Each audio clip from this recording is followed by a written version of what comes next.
against Dan. All right, I'll call to order the City Operations Committee for Tuesday, January 20th. Let the record show that all members are present. I'll make a motion for the approval of the minutes from Tuesday, January 6th. Can I get a second? Second. Seconded by Alderman Curie. All those in favor? Aye. Opposed? Under unfinished business, levy reaccreditation update. Is that you, Jim? Yeah, so recently we're sort of at a standstill finding out where we fall in line with the accreditation. We have to apply basically to get in line to have them inspected. I think we started that process last year of preliminary inspections, but this is a slow moving wheel. And for my part, I will follow up with Assemblyman Nick Langworthy's office to make sure that we're following the process of everything that we need to be doing to make sure that we're in line for the actual inspection that will give us an idea of where we're at with, you know, the faulty issues, if there is any, and what we can do to fix those. So I am on constant watch of this particular situation. So as soon as we get a more formal update, we'll be able to just sort of watch this process unfold. Would you say that's pretty accurate?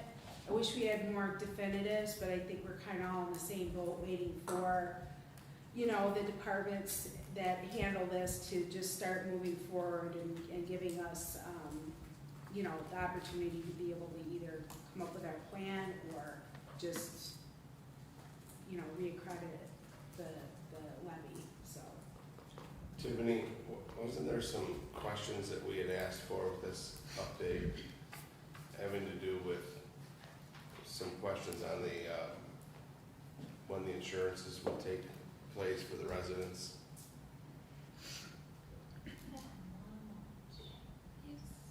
Because with those new maps, Amy, that's coming out, they put a huge chunk of the city in the flood zone, which is going to impact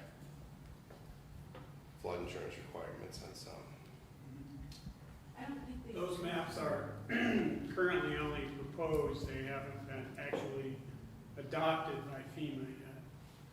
Okay, so I think we were asked about them dates, so can we check on them, like when that might be, so a timeline of when that impact may hit those homeowners, Yeah. please? Yes, it's definitely on the top of my list to keep watching and getting updates. We talk about it quite often, where are we at, so we'll try to get a better outline on what to expect and what we need to do. Okay. Yeah. Vern? We received a letter from Brad Camp with some highlights for the update, but it raised a couple of questions for me. One, with the funding being suspended, as he mentioned, from FEMA, and the project on hold, if the risk assessment comes back that there is needed work, where will that funding come from? And then, if we do get the funding, or if we find out that we do need to move forward to get this funding, are we contacting FEMA for this, or was the funding coming back from someone else? Because I didn't think the funding came from FEMA. I thought it was from the state itself. Not certain. So, but we want to make sure that, or I'd feel comfortable knowing, you know, that those things were looked at part of the planning process, especially considering what JR just reminded everyone that if this is not updated, or it says proposed now, but if these maps are updated and these residents are now going to be part of the floodplains, we're going to have some issues. So. Yes, we'll make sure that we keep you updated as soon as we hear. It looks like maybe February we might have an answer, but I guess we're relying on the fact that FEMA is fully staffed to complete their part of it. I'm sure that's part of this, but I'm as anxious to find out as everyone is. you know, we can't develop, we can't do new developments without having this, decided once and for all what needs to be done, or what parts of the levy need to be looked at, and so. Yeah. Yeah, so, because I think the proposal is about 2,900 new homes in the floodplain. So, Tiffany, will you put it on for after the budget, after the April 15th, and then if something comes in before then that you want to put on, we can. Yeah. But we would look for something after the, I guess it'd be the second committee's in April, right? And just had to know, in the previous discussion, it was 2028 we were looking at. For these maps to take place? The end of 2028 is what Brad thought, but he's going. Yeah, I was gonna say, 'cause I thought we were looking for a definitive answer on that, so if you would, please. Anybody else have anything else on that? Okay. No new referrals for consideration, no committee reports, so I'll make a motion for adjournment. Second? Second. Second by Alderman McCall, all those in favor? Aye. Opposed? I'll call together, order the Finance Committee meeting for Tuesday, January 20th. Let the record show that all aldermen are present. Approval of the minutes of the previous committee meeting, which was held on Tuesday, January 6th. I'll make a motion. Do we have a second? Second by Alderwoman, sorry there, 40. Okay, all in favor? Aye. Opposed? Oh my goodness, I'm telling Not you. just me. Okay, under unfinished business, we have the capital project updates, and just a reminder on that,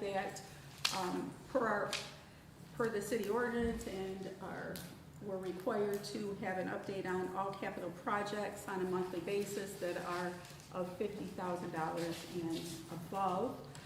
So, Jim, where are we at with that? At the current time, the only capital project that I know of that would qualify is the splash pad, and it is not active at the moment, obviously due to the time of year. So, the last email traffic I saw, there's a plan to bring the contractor in February to get an updated schedule. And we have been working on the finances a little bit more recently, so hopefully in a month, we might have something more definitive to tell you. But right now, we're waiting for the construction season. Alderman Benton? Wouldn't Marcus Park fall into that? Yes. Oh, yeah. Marcus Park, actually, I did just see something on that today. They are continuing to work there. The building is scheduled to be ready for electrical work by mid-February. So they're still on track to finish up early in the spring. And there's no financial issue there. That one, as far as I know, is on budget. We have used some of the contingency that was built into the budget, but that one is progressing pretty well. So we should be open for play down there early spring or early summer, someplace in there. So, we had talked about that, having the actual budget kind of where we are expended, those things are required. So I'm looking to see how to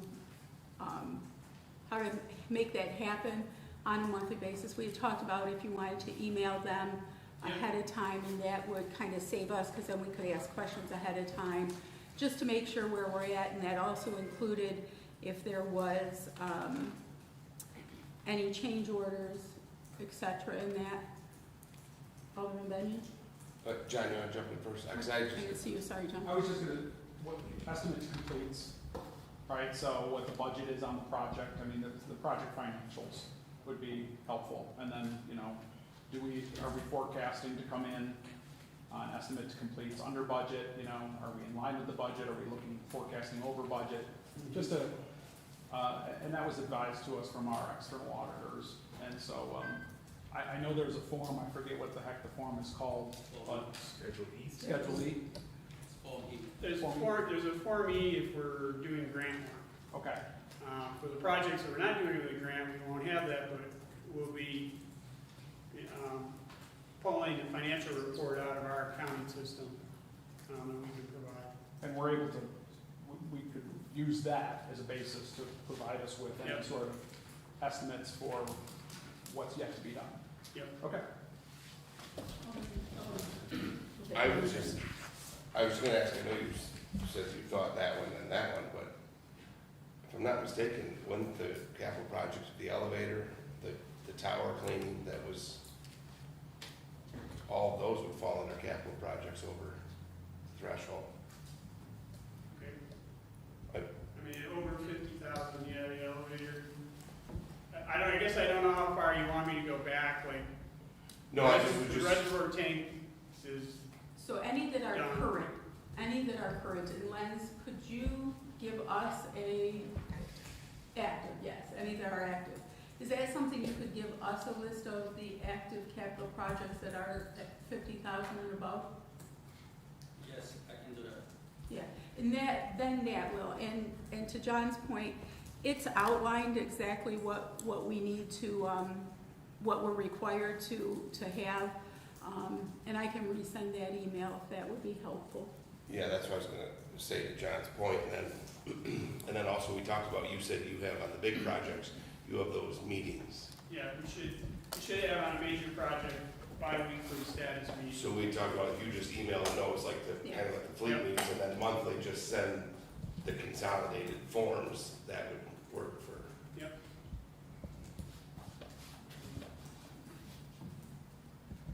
Alderman Robinson. I just had a question on the pool, because that would also fit under that threshold. Have we, last I remember, I think we were waiting to send out bids for proposal. That's where we're at if we make the decision to publish it for bidding. Did we not mention starting that process? I thought we did, but, because we want to get that up and going. Well, that was something that was discussed, that we probably need some feedback on. So we need to put that back on the, So we just tell you today to go out for RFP, that's what you need, right? That was already said. Well, would you like me to speak on? Yeah, I think Okay. we should interject at this So, point. you know, at this point, obviously just stepping in and trying to get caught up on what has already been established. We already know that the money is there basically to put this out to bid. But with the issues that we're experiencing with the splash pad, before we put that out to bid, we wanted to make sure we knew where we stood with this particular project first.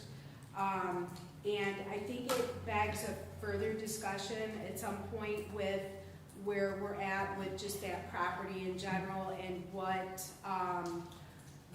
moving forward, what should be the order of what we complete first, or at least have a good handle on. And since it's been somewhat difficult to get an answer on the splash pad timeline, I didn't think it was advisable at this point to put it out for bid until we had a clear picture of when we'd like to even start this with the pool.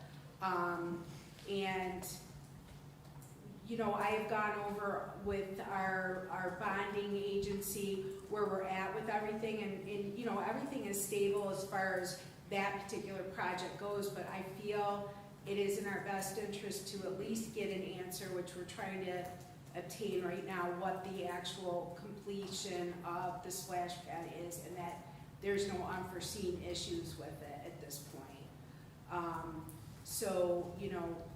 We can definitely discuss this further and have, conversation about when we should actually realistically put it out to bid. But that is definitely something that's been asked, that we put it out to bid, which we certainly could if this council feels it's in our best interest when we have some uneasiness about where we're at with the splash pad. That's totally up for discussion. And, yeah. Yeah, so I know we have the swim grant, right? Is that- Yes, Yeah. Rosemary. And I think the concern is where we've ended up on several projects and we have this money and we wait and we wait and we wait. And then project costs come in way higher and then the city ends up fronting more money because there's a gap between this money from the grant and the money from, and the project costs because it's something we didn't move on and we sat on for, I mean, that's been happening since I've been on the council on several projects that are still ongoing, right? And just construction costs have continued to rise. The splash pad was one of them, and other ones that have come across the table. So that would be my concern, and you know, it's something that Carrie worked really hard to get that grant, so we could revitalize the pool in a manner that would support the community. Yeah, and I totally understand what you're saying, but these two projects are so close in proximity, it's almost as if, you know, from my perspective, a clear picture from the company that is going to complete the splash pad, what their timeline is. I think it's only fair when we put it out to bid to give whoever it is that is bidding on this and looking at it a fair assessment of when they actually are able to come in and start their work. And there doesn't seem to be any complete answer as to when the construction can start again for the splash pad, which we've kind of, as Jim was saying, I mean, we're trying to follow all the ins and outs and make the payment when it's appropriate. You know, and there's definitely been some stalling that is out of our control. But if this is something that the council wants to push forward with to put this out to bid, knowing that maybe the splash pad won't be completed before the pool, and we don't know that for sure. I mean, we can proceed with that, but also with some caution that, you know, if there's any issues with the splash pad, we've extended already, you know, for the pool financially. Every day that we have that money, it's you know, revenues that we're eventually going to have to absorb. But, you know, as what you said, it's better to move forward with maybe the for sure things, and we just hope that everything is for sure with that as well, with the pool. But So right now we have no services for our community. yeah. And so I think that's And kind of where I fall. right, and also, I guess everyone has to be comfortable with the fact that we might get that splash pad going, and then the kids are enjoying it, and then we're moving in with the pool. They just didn't coincide, I guess, maybe the way we hoped, that they both were being done at similar times, but, you know, if that is okay, that's something to also discuss and look at, that there's a potential of the splash pad finally being usable, and now, you know, they're going to be disrupting the pool side of it in the same maybe summer, but if that's not an issue. Anastasia? No, I just like to say that Carrie did work hard on the grant. I agree with everything Jennifer said, and we always wait and delay things, and costs always go up, like you said. But that grant was, I believe, for $983,000 that Carrie secured. And whether the splash pad is completed in May or whenever it's completed is one thing. I consider it phase 1, phase 2. If we can get the pool out for proposals and get it up and running, who cares if the pool's open before the splash pad? As long as they're both going to be open eventually. So I think we should ask Jim to put the RFP in. If we need a resolution to put one in, I would be willing to sponsor a resolution to push this forward. I don't think we should wait and sit on it and possibly lose that grant funding. I guess Dave just touched on most of it, like when you and I talked. I mean, to delay it just because we don't want it to get done in front of the splash pad is nonsensical at best. Got a bad contractor down there, so that doesn't mean stop work. Like I told you before, I mean, if you're renovating a house, you don't stop just because your neighbor's having a bad experience. They still have access. They'll go around the backside just like they did when the splash pad started. You know, I mean, you gotta get something done. That was voted on, established by the council over a year ago, John?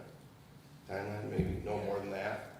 And we encouraged, or I know I did, we encouraged it to go to RFP then, and it got delayed, so should have already really just been done, and I would say just send it out as the council voted on and get it moving, because that's just the RFP phase. If there's a start date problem, we'll have that conversation at the next award thing. That just says, let's start getting some bids. And the grant total was $704,988. I was gonna say, I thought it was seven something. I'm sorry, that was not. Are there any time limits on that grant that we have to begin it and terminate it as well? We don't want to lose the money because we had X number of years or months to do it, and then we run out. So, To answer your question, there wasn't, but it covered what they thought that it would be, so it was a fully covered project. So what we risk now is by waiting, construction going up, is the grant's still this, and now we're paying, to answer your question. Sorry, Bernie. No, you're fine.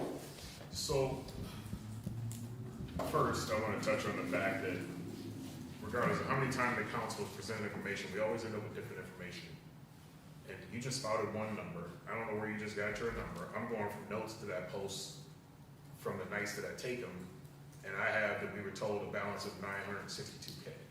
That's what I thought So it was. that is, well, if you look at the project budget cost certification sheet that they sent us, and the total, you are right, total project cost, $977,157.72. Okay, and then to get back on this topic, you know, we wouldn't have paid as much, and this pool, this splash pad and pool would have been done a long time ago if not for the delays. And then when it was finally time to move forward with it, the price was almost double. So now, from the last notes that I have that the city said they were putting out an RFP after obtaining more information and documentation from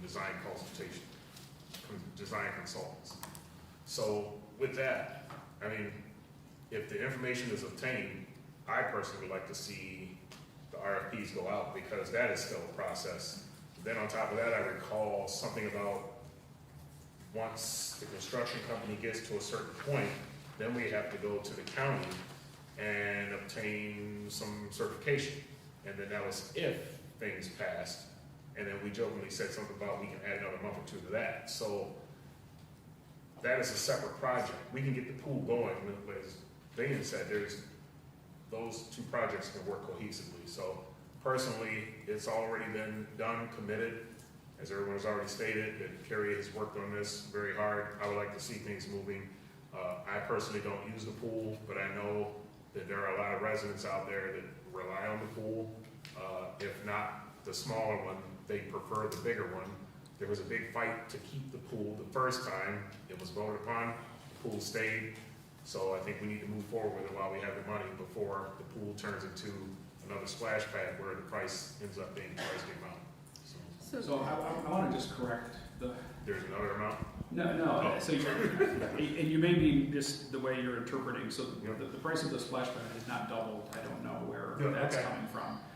So I just want to clarify that. Now the original, I guess if you wanted to look at the scope of the entire project, originally when 7 of us voted unanimously, the idea was to replace the pool with the splash pad. So now keeping the pool, in essence, has added an additional cost, thereby doubling the cost of the entire splash pad plus pool, right? So now we're looking at another $1 million to renovate the pool. So in that context, yes. As far as the splash pad is concerned, so I got an update. I reached out and received an update from the engineering firm who's working on it. Their plan is, Director Sprague indicated, is to have the building pump house internals built out in February and March. By the end of March, the system should be operational. And then with really 2 months worth of finishing things up. So he's still optimistic that Memorial Day 2026 is our ribbon cutting, that's in line. But they have to work with the Department of Health and get certifications, but he felt that 2 months of a buffer there was adequate. With that being said, that project is still well under budget as proposed. But yes, it's seen tremendous amount of delays, one of which, the largest one, was the Army Corps of Engineers. As far as this goes, the council, along with Mayor Ilio, changed its scope to keep the pool. We obviously have incurred engineering cost to do that. I guess I would ask Lenz what the current spend or current incurred costs, right, to engineer the pool, what that is what that is. Do you have that handy, Lenz, or not? So far this fiscal year, we spent $15,390. How much? 15,000. 15? Okay.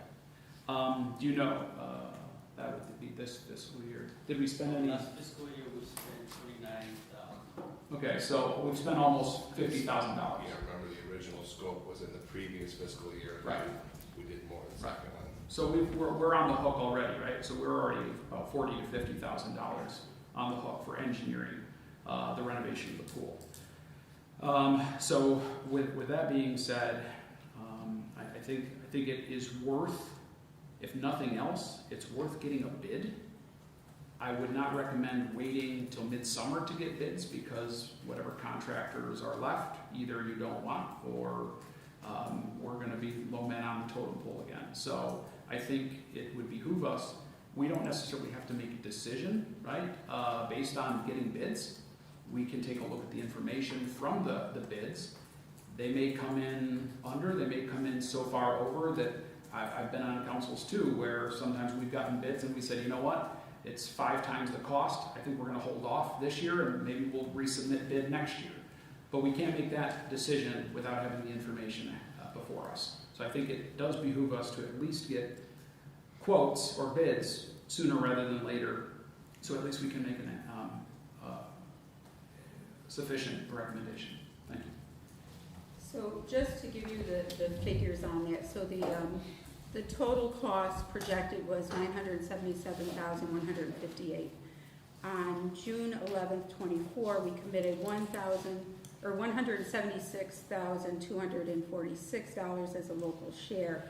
And just to let you know, that does leave us with a $95,923 additional potential cost. So as we look at the numbers. So I guess in terms of looking at this, I'm hearing, it sounds like support to say at least put it out to bid, see what we got.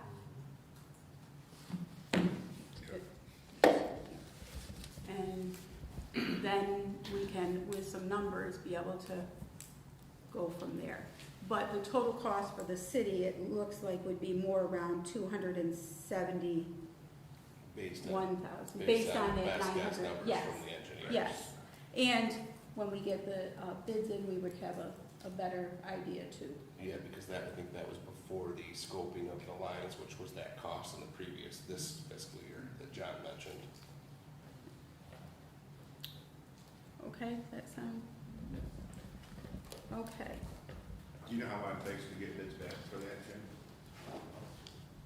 It's a fairly complex job, so I think once we get it published, the consultant told me they thought they could have the bid package prepared in 2 weeks.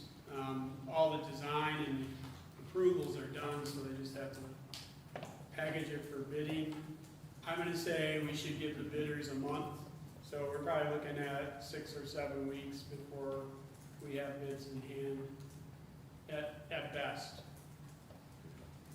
So we don't forget about it, getting busy with budget, can we put it on the committee meeting for 2 months still? I mean, Yeah, 2 months, it would be coming up anyways for us to be looking at capital projects, so.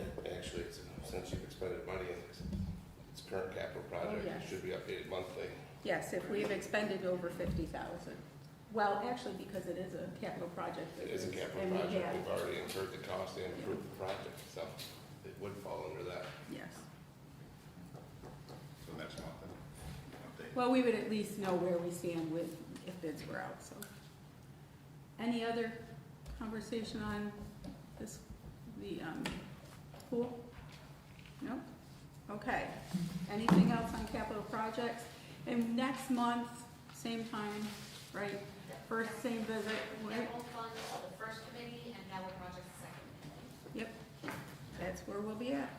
And Lens, you're gonna shoot us out a list of all of our capital projects that are 50,000 and above, please? Okay. And then credit card processing fees. Lens gave us a sheet here.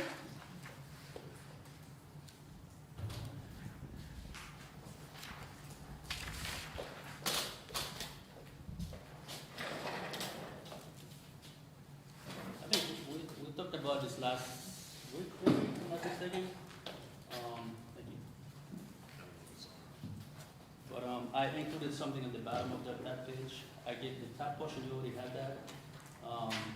Throughout the fiscal year 24-25, we spent about $75,000 in credit card fees. I know Alderman Robinson had asked about to see how many people that can affect if we do that change. The bottom part, that's what it is, the credit card processing fees. Throughout that year, we processed 6,031 credit cards.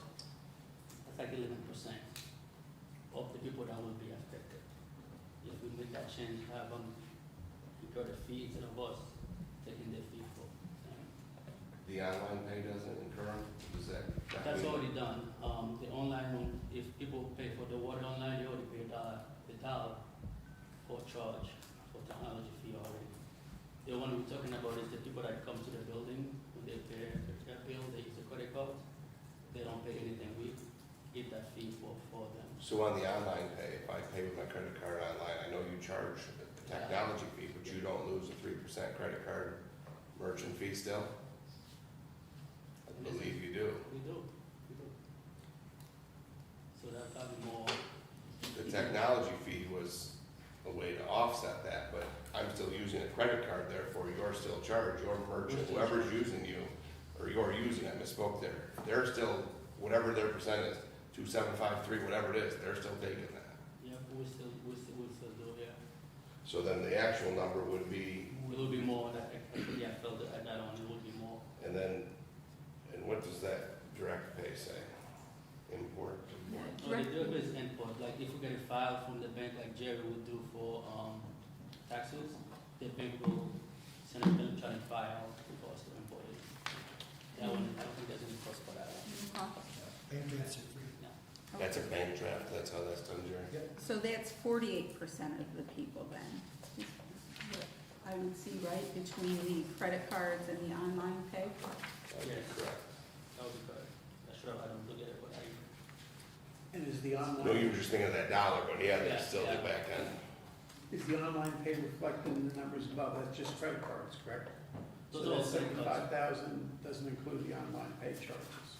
No, those are strictly credit cards, the online, the top ones, It's like $12.50 each transaction, or pretty much. let's do the math. Yes. I know that we pay incur the dollar fee, that dollar that we're paying for the online charges. That's basically, we're paying our billing company. Basically, that's a dollar that they're charging us to have their service on their websites. So that's why we put that dollar fee on there to save that. But we also have the credit card fee, like you said. that we Right, are okay, paying. 1250. And I believe that comes out to, it's between 3,000 to 4,000 payments quarterly that we pay the dollar fee on.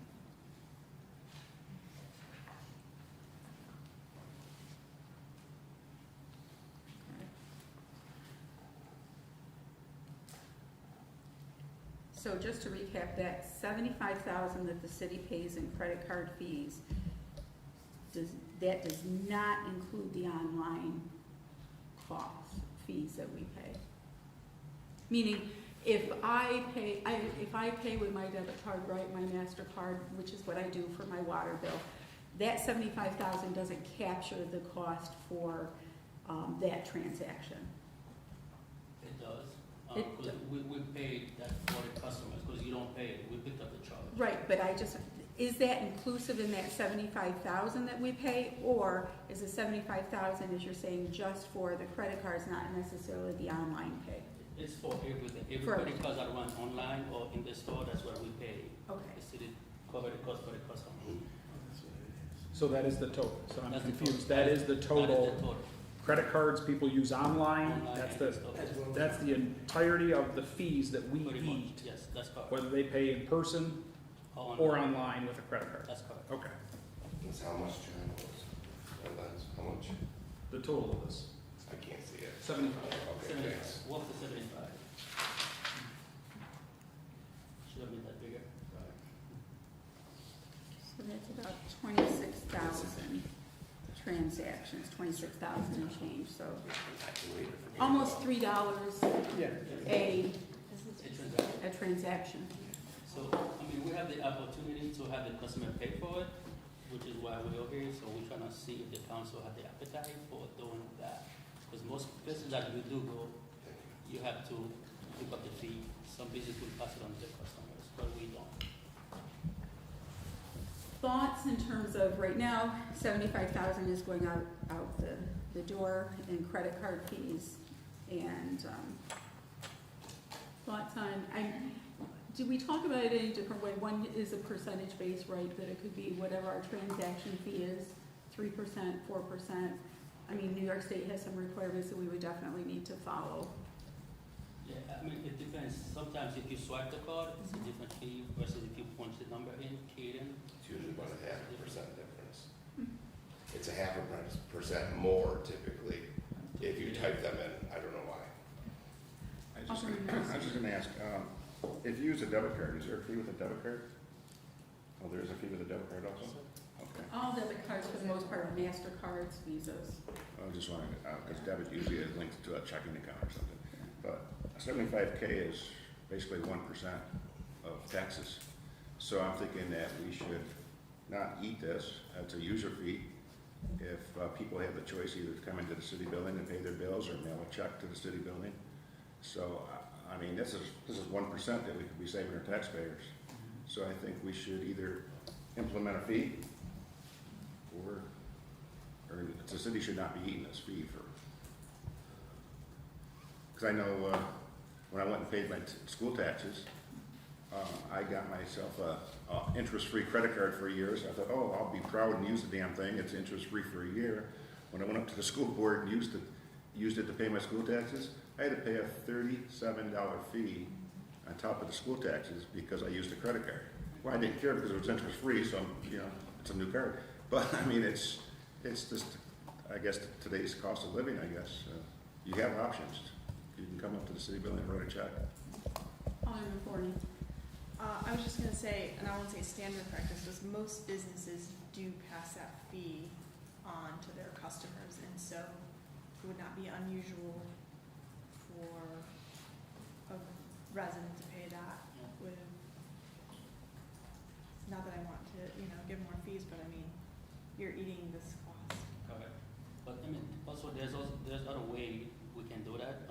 If they don't want to pay the fee, we can also do an ACH draft, which is send us the application, Jerry will put it in, and every month your bank get deducted that amount. Well, I'm thinking of it this way, it actually puts the cost not back on everybody, but on those who are actually using this option. No, if you do the ACH draft, though, there's a cost to the city in time and technology of the employees having to do that work, correct? It's just done once. I mean, it's a file, Jerry had to upload. Basically, I download, they send me an email saying the file's ready, I download the file, and I upload it to the system, and, I mean, it's 5 minutes of my month, maybe 10. I think I have mine set up as like bill pay from my bank. My bank will send a check. Alderman Robinson. Just my opinion on this, I think we should pass this on to the residents. I know that's not something that they would want, but again, if the city is paying this, then it has to be recouped from somewhere. So I agree that it should be passed back on to whomever uses that benefit of being able to come in and use the card. You probably can't set up an exact amount because you're not supposed to make, I'm making an assumption, you're not supposed to make revenue from it. So I would imagine you just set it up to whatever the amount is what you're gonna pay. And then as far as, I know when this was first introduced to us, it was mentioned that we can sign up online for our electronic pay. But when we went on, we ran into numerous issues, like you have to have a checkbook and provide a voided check, which is difficult for me. Then there was a 1 to 2 month take effect that was mentioned on the website. And then you also have to fill out a form and then submit it. You can't do it online. This is the technology that we're missing here in Olean. This is what we need to get to where you should be able to fill it out online and then submit, not bring in a physical hard copy. This is what causes people to have to come in here at 4, 5, 6 in the afternoon, only for you guys to be leaving, and then the frustration builds. So with that, if we could get this tuned up, along with present those fees to those people, you may see a shift in these numbers from the people that are paying with credit card to where they just sign up their bank account and pay to eliminate those fees altogether. So it's just my opinion. I know I'll be doing that, so. I mean, do you have any insight, Jerry? That could be a question for Jerry. Is it doable? I'm sure it's doable, but the trickiest part is security, because people are going to be passing bank information over, but I can't just set up a simple form, plug in the stuff, because security, I would just be afraid of what could happen. So I probably have to maybe talk to a couple people and just see what the best way of doing that would be. It's most likely doable, I just have to check into it a little bit. If we pay someone for a service, that's not available through them. Pardon? We pay someone for a service, is that not available through them? To where we provide them with that information and then that could be passed on or entered or somehow brought to the city. So we say, hey, we have this new customer, here's their banking information, this is what we're gonna be sending you. We'll receive it, we'll give you this in that report that you get. Yeah, our billing software, it looks at the payments, like the online payments is a different animal than the ACH bank drafts. Okay. So that's why we have that form that people fill out. And I know it's a pain with the voided check, but you don't realize how many people miswrite numbers. If we don't have that check, that's why we ask for it. We still, if someone doesn't provide one, we still work with it. But anyway, basically if there are two different systems and they don't, just because it's more, the security issue with that, I believe they don't have anything in place. Because basically we have to manually enter the credit card, or the banking information for the ACH drafts. That's why we have those forms. There's no import where it directly puts it into the system. Okay. I mean, because when we look at these numbers, you see, excluding the roughly 9-10% that are paying cash, you have 48% that are using the technology, and then the remaining 30-something odd percent are the ones that are still going old school with a voided check. Me personally, I don't write checks. I've been on a card system for years, because that makes it easy. You don't have to worry about, writing stuff out, misspelling the whole 9 yards. So I think, like I said, with everything else we do with the city, I think it's time that we start moving the city forward, get a little more advanced, get a little bit more into the electronic world, despite the Verizon blips that we may run into. But it's still, I think we need to move forward with that. So, just my opinion. Just to let you know, we do have about 800 ACH drafts every month right now. So. And actually, we have, between the direct pay and all that, we have 57% that are doing something with credit cards, online, et cetera. So, okay, what will, it would appear that it sounds like everybody is pretty much on board to look to pass the processing fee, because that's really what it is, on to the individuals who are utilizing it. Alderman Betty. Yeah, quickly point out that this conversation is literally an echo chamber of the last three on this very topic. It's almost verbatim, the same conversation. What's never been asked or answered was, I brought up before, Governor Hochul put out some laws that talked about that. So it was how to do it to stay inside the legalities of that. So before we come up with that plan, it was to have the city attorney look at it to stay within those legalities. And that still has yet to be answered. And then that would tell us what we could do. Because while businesses do get away with it, I'm not sure if government can get away with just passing and saying, we're just hammered onto you. And to your point, Dave, like, it's not a user fee for me. The city is the user of that merchant service. I'm not. They're not paying it. They're losing it to fees. So all I've said was find the legalities of it and see to make sure you stay within that. And I think one way with like food places is there's a cash menu price and a credit. There's ways that it has to be done. So before we get to that point, we need to know that and how to implement it with those legalities. Mayor? I will definitely look into this further. I'm familiar with this, and between Jerry and I, and also Lens, we'll look at the different options, and there's probably a way to do this so that it's secure, that it is handled by another processing company, and that's pretty typical, but we'll make sure. We'll pull all of this together and have answers. Also, we'll look at like the percentage right now that we're being charged and the transaction fees to make sure that we're the lowest that it possibly can be. This is a large volume of credit card transactions, and so like any business, there's competition involved with that, and we'll make sure not only are we following any legalities with passing on any fees to people that want to use their cards, but we'll also look at what our transaction fees are and a processor for using ACH or debit credit cards. So I'll look into that. Can we put this on for, is a month enough time? Sure. Okay. Put it on for 1 month. And then we'll revisit it, and we should have the answer to Alderman Benyon about the legality, because we do need to make sure, but I'm sure if the school has figured it out, and that we can figure it out too. Sonia, just real quick, it's really not a question, it's develop the plan that you want inside the legalities and propose it to us so we can vote on it and put this 2-year conversation to bed. Okay, last thing we have under the finance is capital project with the security cameras. All right. Right now, I don't have a lot for this.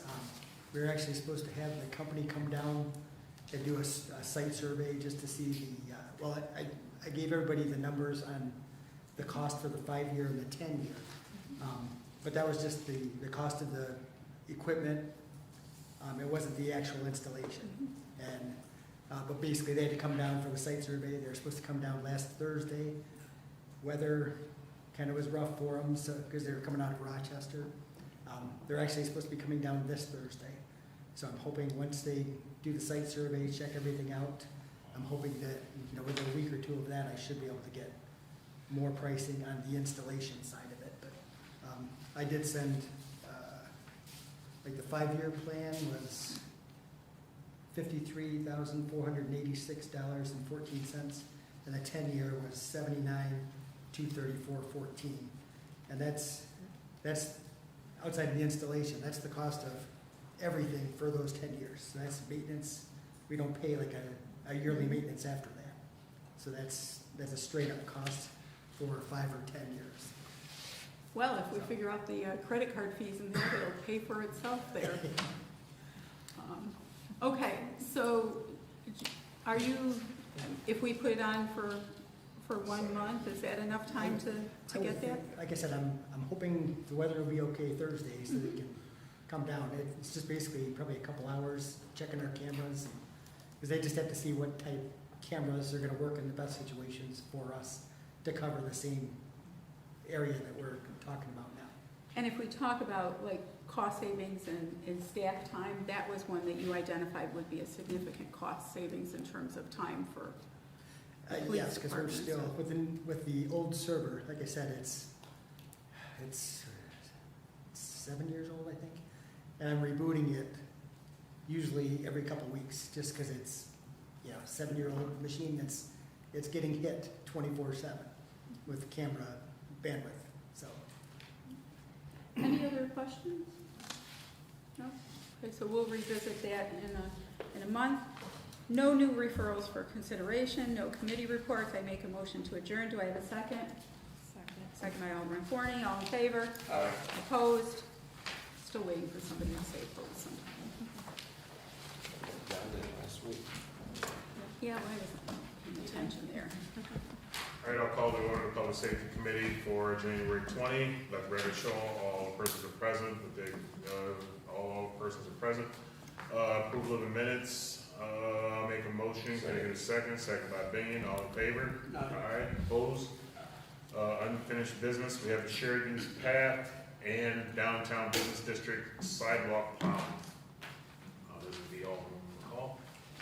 Well, I saw that you had sent out, Director Sprague had sent out information to each one of us with some numbers in there. I was going to pull that up there. Do you want to give us an overview on that, a brief synopsis? I can do that. Thank you. So I posed this question specifically to Don Muirfield, who's our streets maintenance supervisor, and he pulled together the vast majority of the information that's in this memo based on his experience with the crews and the equipment that we have.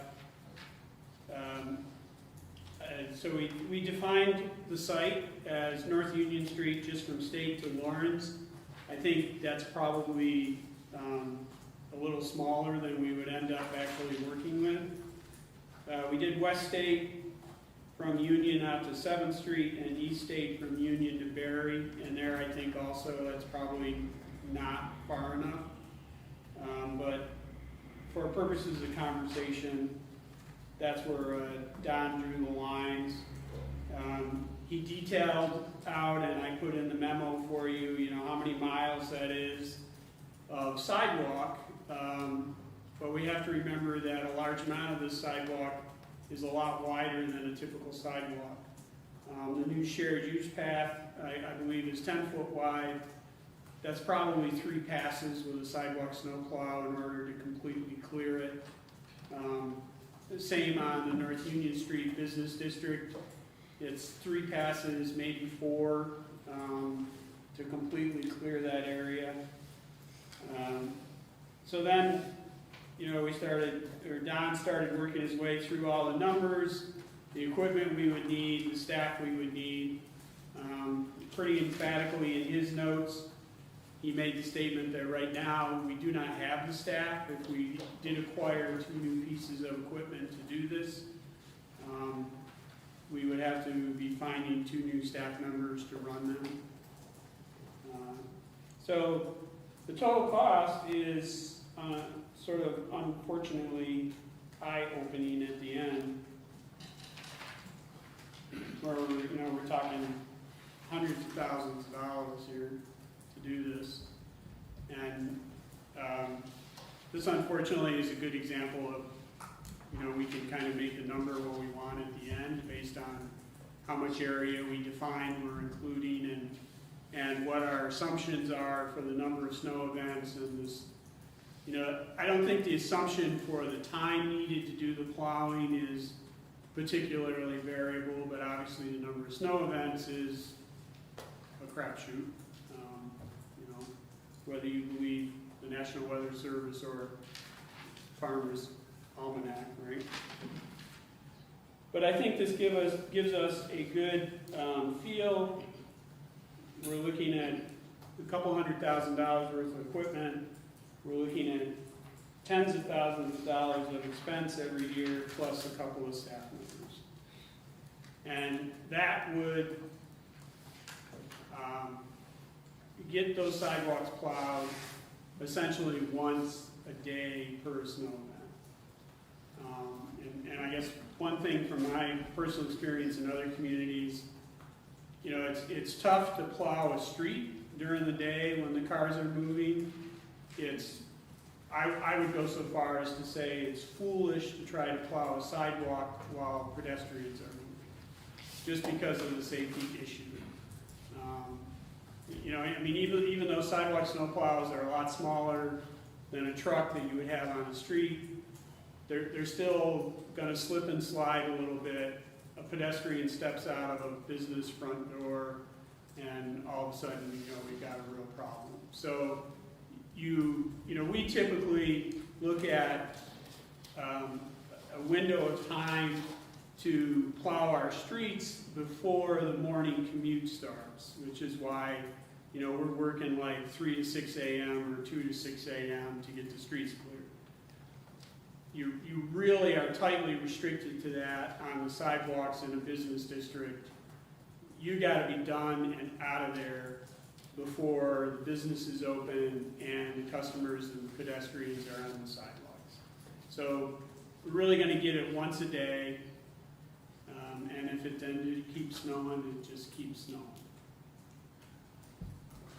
McCall? So, and I would say that is what the business owners thought, like once a day. So if we would have to hire 2 new people within DPW to do this, what would they do the rest of the year? Honestly, the biggest thing on the list right now is related to the trees. I've been asked in the past to look at, you know, what would the effort be, or I guess, what would the logistics be to put a bigger effort on trimming vegetation around our traffic control devices so that our stop signs and yield signs are visible. And obviously we could probably put a crew to work pretty much all summer just lifting trees, our street trees, getting those branches trimmed up so everybody can walk under them conveniently. That would be the biggest thing. The street crew itself is just over half of what it has been historically. So there's tons of work on the street crew. Also to keep 2 additional people busy. In point of fact, when I was talking to Don about his budget, that what he wanted to propose for fiscal 27, he said the thing, if you can give me anything, he said, give me 2 more people. So it actually does kind of square up with this. If you were going to make this commitment, we could definitely use those 2 people the rest of the year. Now, whether we would put them all in streets, or both in streets, or maybe one in streets and one in parks, and that's something I haven't really asked. Joe? So Jim, the memo I'm looking at only has a labor cost of $20,000 and overtime, nothing about 2 additional personnel. So I don't know if that's, was an oversight or? If that's true, that would be my oversight, yes. Or would that be the cost for what you would anticipate for during the winter, which wouldn't kind of correlate, is what I'm hearing you say? Yeah. Right. Jared? The backside of your memo talks about liability, and I think currently, what's it say that the business owners are required to clear the first 4 feet, correct? Vernon, is that what you're saying to me? What about the remaining, like on North Union Street, that 3-foot section of pavers that the city put in there that used to be something else, that now with the snow plows plow, they shovel, there's a huge heap. Whose liability is that for the people that are trying to climb over a snow mound to get up to the sidewalk? I think that's probably already our liability. Since most of that snow is gonna have come off the street, not off the sidewalk. So I don't think attempting to plow the sidewalks there on that specific example would really change our liability. Okay, yeah, I just saw that it was mentioned about the liability exposure, but I guess I'm asking, because right now, the way that it is set up, the biggest risk that we're already on hook for is not getting tended to, it's that trying to get up and off the curb and into the sidewalk. Yeah, and there's no good answer for that area. I mean, ultimately, that snow needs to go out into the parking area and get moved to one of the major snow piles that will either be in a drainage structure area so it can be left there, or it's gotta be hauled out.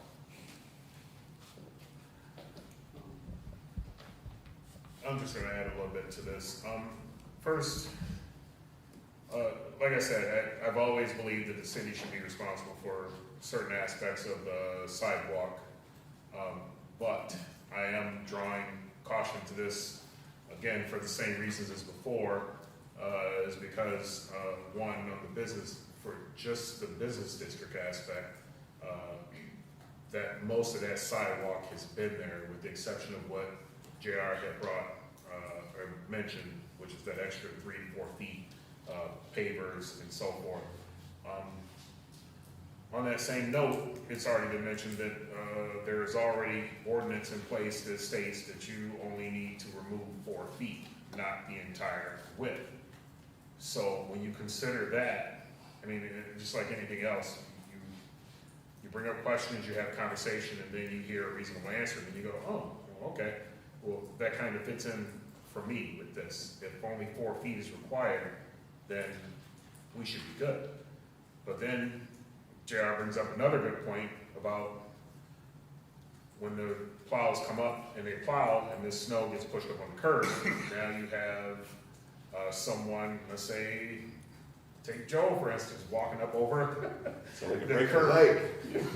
And someone could literally break their leg or whatever on a heap of snow, trying to maneuver from their vehicle to the downtown district just to shop. There's liability no matter what we do, where we go, there's always something.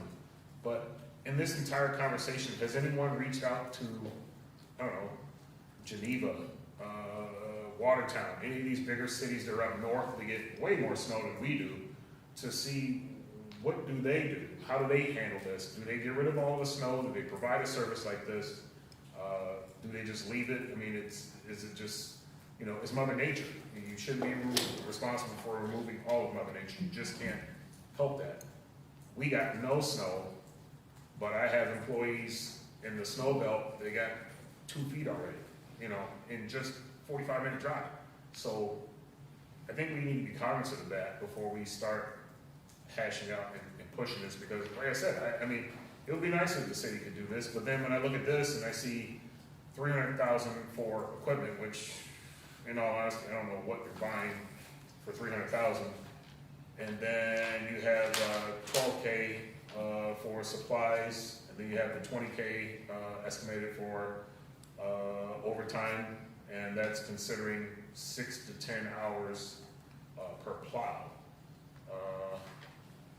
And then, of course, the insurance liability aspect that was mentioned.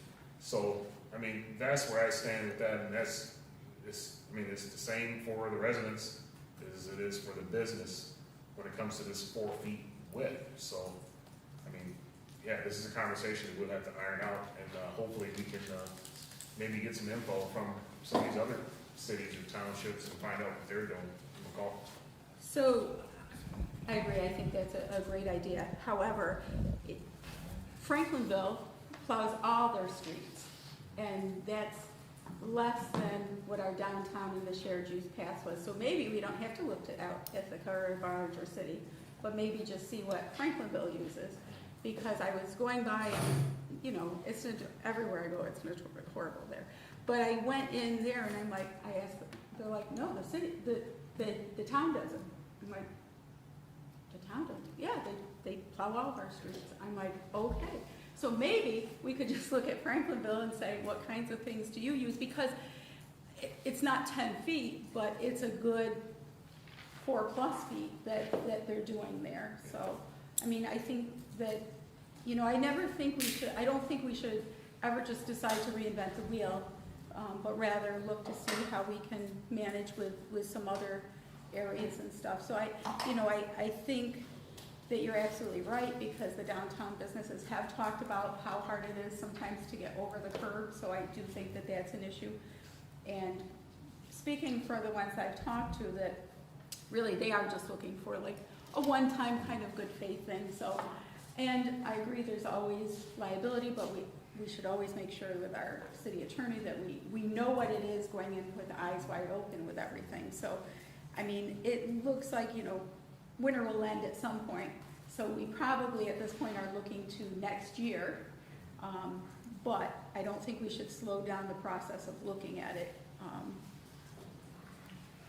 Anyone else on this one? Jack? I was just gonna ask, I did notice in your memo too that it talks about like purpose-built. I mean, it would be foolish to not look at a small cab tractor, you know, that could be used in other areas, not spend $150,000. And the quick Google search says that a municipal one is $150,000. And sometimes in the past, and I'll just say, sometimes it reads as, we're gonna throw a really high number at you guys to scare at you because we don't really wanna do it. And I'm gonna tell you, that's what that looks like. Well, so that number, when I was in Canandaigua, we did investigate purpose-built sidewalk snowplows. Brought in a demonstration model from the Trackless Company, and that was 4 or 5 years ago, and that one was 168,000 copy. And as I said, they're Granted, that's the Cadillac. and that's what I was saying, like, we don't, sometimes we get this Cadillac prices to kind of create a sticker shock and things like that. I mean, is there a reasonable way, you know, to meet in the middle and say, hey, you know, I mean, if it's a staffing issue, then we can address it, but don't throw the Cadillac and extra people and stuff like that to try to get more, just to solve the purpose.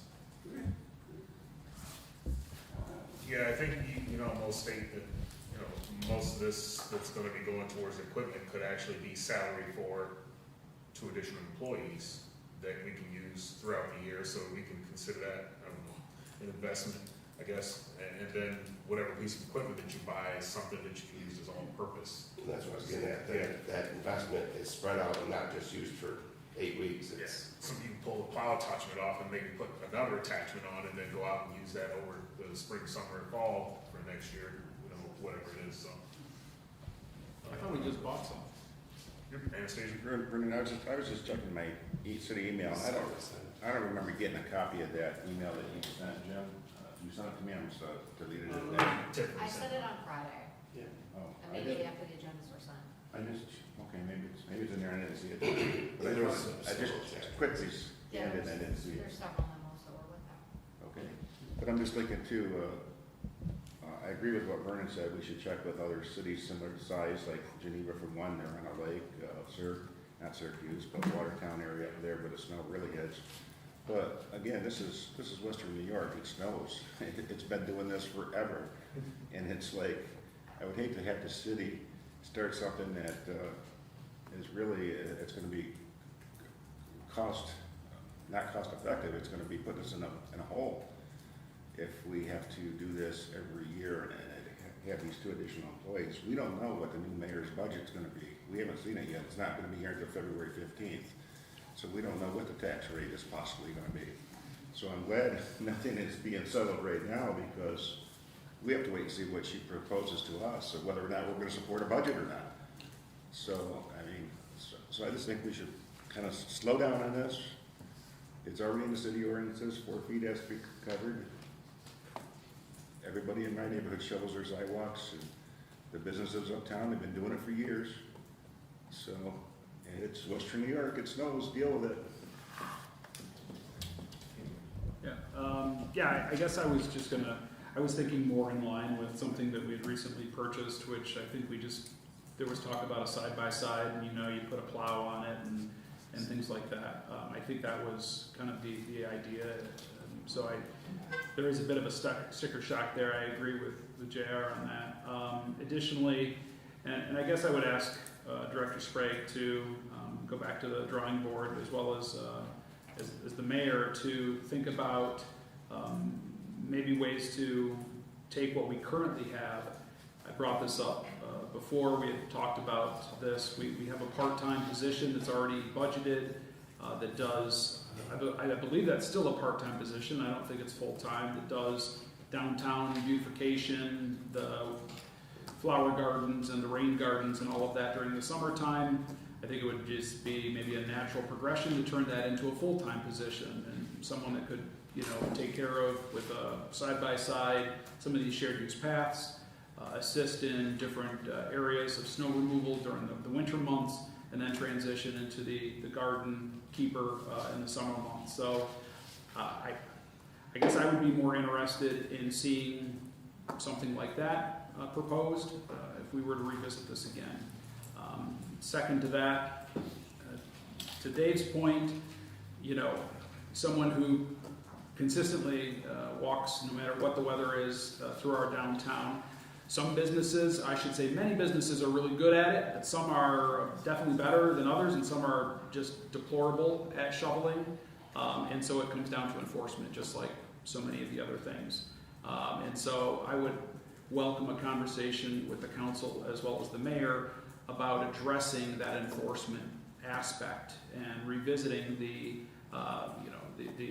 complaint-based, when you could easily send someone down through our business district or really any of the main throughways and see businesses that fail to shovel their sidewalks that are layers and layers of ice. We have a tremendous amount of pedestrians that rely on our sidewalk areas. So I think we need to have a separate conversation on that. I was just gonna, to John's point, that's, I believe, per the charter, just before anybody bumps on codes, that's not codes enforcement, that's DPW's enforcement, I believe, if I'm not mistaken. That's correct. Am I, that's correct, John? That's correct. Yeah. Sidewalks is the DPW. Jim, just so that way you're aware, the sidewalk shoveling falls under, not you per se, but just under DPW because it's within the right of way. Okay.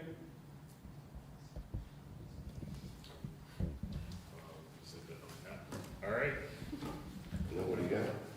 no. Anything else on this topic? We need to come back to this one, yeah. Because this is gonna be an ongoing conversation, and, winter will be over with in another month or two, but it won't actually stop until May, so. As we do that, though, I think there's a larger piece, which we also talked about, who's responsible for the actual maintenance. And by maintenance, we mean, we put 10-foot sidewalks in front of people's houses that they didn't necessarily want. What happens when they crack and break? So I think that there's a larger conversation in there, too. That was the conversation that we were working on with that smaller committee through Jim's office that hasn't kind of reconvened. That was myself, Panis, and Ben at the time. So we need to, I guess you wanna give it to the mayor and figure out maybe another council member would volunteer for that one, McCall? I think that's what it was. Sonia talked last time. We just got to kind of get it. We were letting her settle in kind of and Jim settle in Yeah, and then get it going because that upkeep and that was part of it. yeah, because that is a very good point, that maintenance is gonna be very expensive when something cracks or needs to be, or when we send said pickup truck down the plow and it cracks the concrete, now that concrete needs to be replaced, so yeah, that is a conversation that should be had, so. Because it was that and the trees. Yeah, yeah. All right, I'll let you guys handle that and come back to the council. We can put it on public safety and go from there. So, come back, when would you like to bring this one back? Signing? On the plowing side or the other side? For this aspect, the shared use path, and give the DPW director opportunity to get some more information and. So with the budget and stuff, and the fact we're not making it through this winter anyways with doing anything, why don't we at least put it out another 8 weeks? Okay, so, do May, or I'm sorry, late April? Second week April? I'm sorry, second meeting in April. Second meeting in April. That'll be after the Yeah. second meeting in April. All right. And, all right, so moving on to new referrals for consideration, we have a PL from John to amend the City of Olean Code of Ordinance, Section 24-135 to prohibit parking on the southeast corner of North 9th Street at its intersection with Washington Street for a distance of 20 feet south. Yeah, the request came from a resident, and I went and checked it out. I don't think there's really too much discussion on this, hopefully. It's just establishing what the standard setback is. Parking from an intersection. Right now, this intersection is right across from where Warden Avenue is. There's not a lot of off-street parking on Warden Avenue, so that means that a lot of the residents and guests and so on that live down Warden are parking on Washington or on North 9th Street here. And there are a number of the vehicles that are parking really right up to the intersection itself, right smack dab to the crosswalk, which is making it difficult for people to see. So I've talked with the residents around there. We said we would start off with just in making sure to put the sign there to make it visible and enforce the setback area, and hopefully that helps to remedy this problem. John, you said crosswalk? Is there a crosswalk there? There is. Okay. In my picture, there wasn't. Okay. So you're saying Not a crosswalk, just the The cross. The cross. where it should be. Okay. Yeah. So you're saying they're parking basically up to the stop sign, That's right. and that the rule is they shouldn't be doing that anyways. Yeah, so it's just, in order to put a sign in to enforce it, to help notify the people, we gotta pass a resolution. So I'm in agreement with those kinds of things, but the reality is that not what we said before, an enforcement issue? Because there's no sign So, there. Well, because the rule is same- that you're supposed to be, right? So on none of the streets, theoretically, you can park all the way up to the stop sign. Like, I think we know 20 that. feet from the intersection. Right. So I just want to make, sometimes we've said, well, we don't want to put a sign everywhere, right? So the question is, are we going to do it on every street? Or do we do what we've said before, which is it's an enforcement issue which we struggle with? That was just I'm not against it, I'm just saying that it's like on every street, like that should be an issue. But does everybody know that? I mean, maybe not, like, you're not supposed to park right up to the crosswalk, but how would they know how many feet? If you got your license, I think. Yeah, I didn't read that part. I would 100% support that, with the exception of the vast majority of the parking issues are coming from Warden Avenue, and there is no on-street parking there, right? There are no driveways.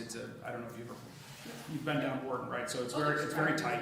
Huh? There's driveways. There are, just for like a single car, right? Right. There's, right, so, I mean, just for maybe the resident who lives there, there's a lot of apartments that are down there.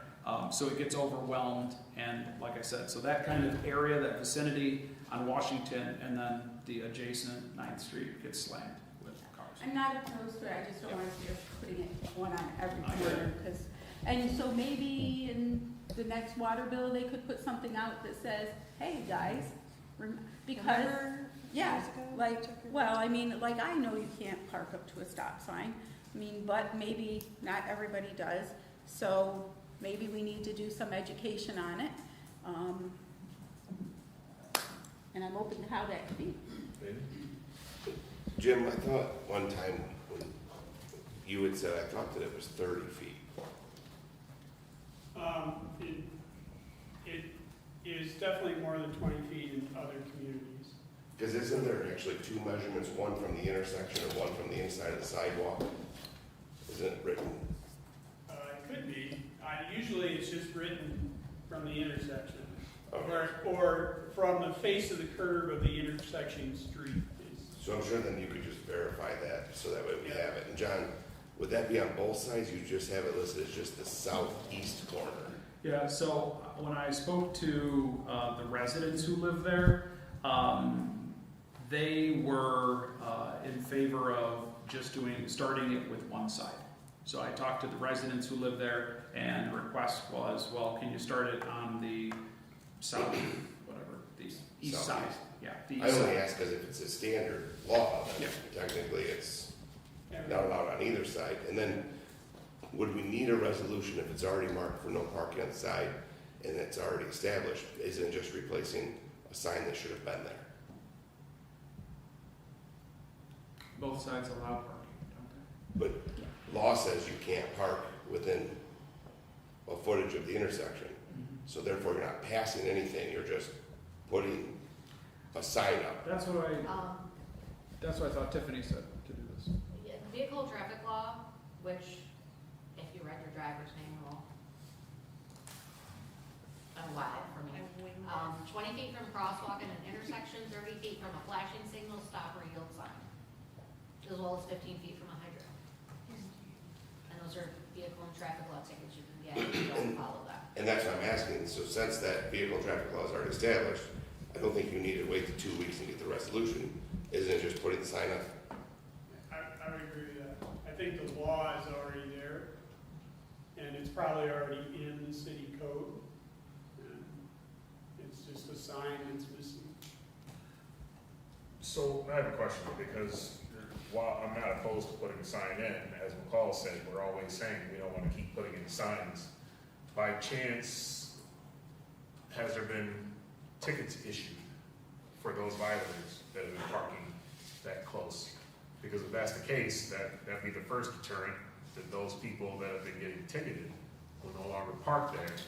So you would assume that either A, new people will attempt to park there and say, hey, there's an open spot, and park there, and then they too can get a ticket, or we just haven't been ticketed at all, we just wanna put a sign up, but then once we put the sign up, they're still gonna park there, because I know of a handicap spot right in front of the church, that there's a white pickup truck parked there right now. If anybody in Olean go down there right now and take a picture, I guarantee there's a white truck parked there. So, the enforcement is the main thing we're looking for here, again, for some of these issues, so. John, I was just saying the last follow-up question. Why is parking not allowed on Ward? Just because the paved piece is, it's an unimproved street, correct? It's too narrow. The paved section is too narrow. Yeah. Because the allowable street width is there to allow for the parking.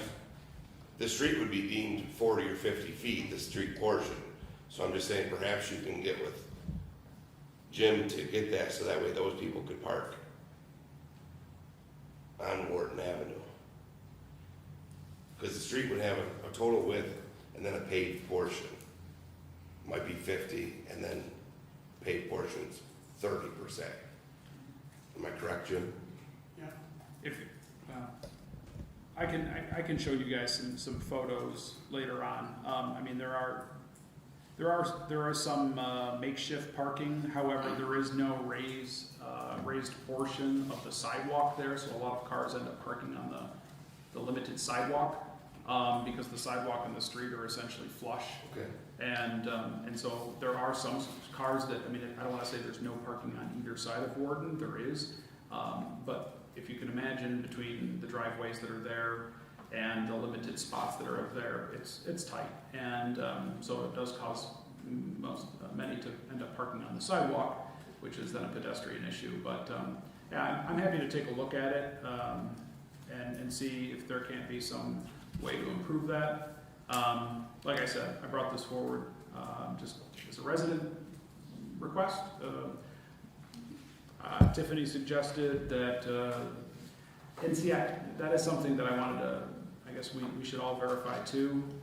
Given that we already have this as a law in the books, I can see when we start doing no parking here to corner, because that's something new when there's streets, but if it's just a typical setback, I don't think we necessarily need to have a PL, so maybe we can postpone this and take a look at it further. No big deal. Totally up to you. I think Amy could just get you an answer from the attorney on it and just go from there. Yeah, that's fine. So then I'll make a motion to postpone this, at least, how about for 2 weeks? John, Yeah. can I just, why postpone it? Just if it doesn't, if she finds out that it needs to be published, can we just move it forward? That way if she finds out it needs to be published, you can. And then if it doesn't, it's already just, it's on there, and then you can just pull it at that point. What's going on, John? Don't really care, whatever you guys want to do.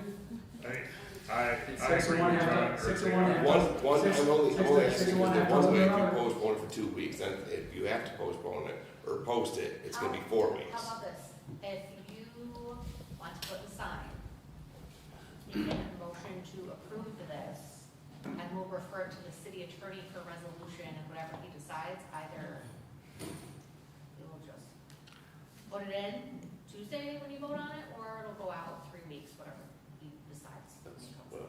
And that way it's, When do you publish this though? if it has to be published, we will publish it, and it'll be voted on the first meeting in February. If it does not have to be published, per Mike, then we will vote on it next Tuesday, the 27th. And I guess my only concern is why spend the money to publish something if, Well, that's why we're gonna ask, I'll ask him.